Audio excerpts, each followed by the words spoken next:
Aloha and welcome to Cooking with Dino Mama. Today I am making a delicious and easy salmon with root vegetables. This episode is not sponsored by anyone, and anything I use or that you see is what is available in my home or local grocery. Let's start by peeling and chopping 2 carrots. When using carrots, it is important to always remember to put a few pieces aside as treats for pet dinosaurs who really love carrots. Now, I don't expect most homes to have taro, but some grew in our backyard, so I'm going to throw it in. If you have a root vegetable or something from your garden that you'd like to add, such as potatoes, turnips, or even peppers, go for it. Make sure to peel and rinse your root vegetables very well before chopping. Peeling taro is not easy, so I'm using a heavy-duty knife. Long as I keep my fingers will be good. Place your carrots and taro in a bowl and set them aside. Peel and chop half of a white onion. Yellow is fine too. And set aside until you're ready to use.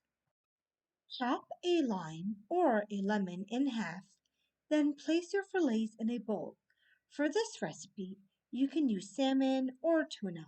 Just make sure that they are boneless or have fun deboning them. Squeeze the lime onto your fish. Remember, always squeeze into your hand so you can catch the seeds, and hopefully you don't have any cuts. Squeeze in at least 2 to 3 tablespoons and let it sit for 20 minutes. Lastly, chop up 2 garlic cloves. I have black garlic, which is really tasty, but does tend to be stickier than white garlic. Now, let's go over to the stove top. In a medium-sized pot, add 1/4 cup of water and 1/4 cup of white vinegar and bring it to a boil. In no particular order, add the garlic, the taro, the carrots, the onion, and any other vegetables you decided to add to the boiling pot. Using a wooden spoon, mix all the vegetables so they cook evenly. I'm using a spice mix that contains paprika, mustard seed, and salt, along with the other spices I'm going to add. I honestly love spices and find that people often refrain from adding enough. Think of all the best foods. Indian, Thai, even Italian sauces have spice. Add some crushed red pepper, and I have some smoked salt, some cayenne pepper, a little bit of chipotle pepper, and about a teaspoon of allspice just to lighten it up. And now, mix it all together and throw a few vegetables around. Leaving the stove on medium high, let the liquid come back to a boil. Mix occasionally. Then put the lid on. Turn the stove down to low and let the vegetables cook till fork tender, at least 20 minutes.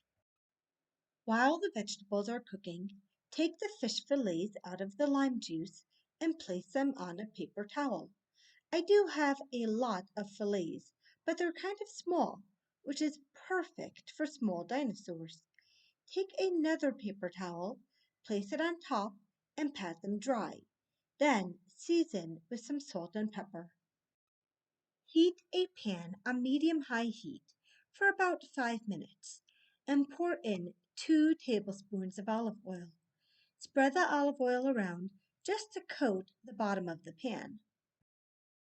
Using tongs, transfer the fish to the pan, skin side down, and cook in a single layer as best as possible.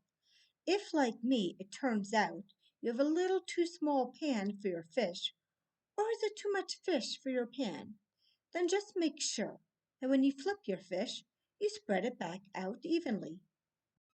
Both the fossils found in an amber specimen and the study of molting in modern birds have led paleontologists to be certain that prehistoric birds and feathered dinosaurs, particularly ones from groups that did not survive the mass extinction, molted differently than today's birds. Molting is a process of shedding and regrowing feathers, something we should not have to worry about with this fish recipe. Cook your fish for 3 minutes per side. You can see how my skin is browning and crisping up. If for some reason yours still seems very raw, cook it for an extra minute. After 3 minutes on both sides, pour the vegetables and any remaining sauce onto the fish so it gets all the spices. You can also leave the vegetables on the side if you have any picky eaters. Turn the stove off, put the cover on, and let the whole thing cook for 10 minutes more. Check that your fish is fully cooked by flaking it apart. If it separates easily, then you know it's done. And serve with rice or pasta. Thank you for joining me today in Dino Mama's kitchen. And don't forget to like, share, and subscribe. Enjoy, and remember, only nice people get sweets.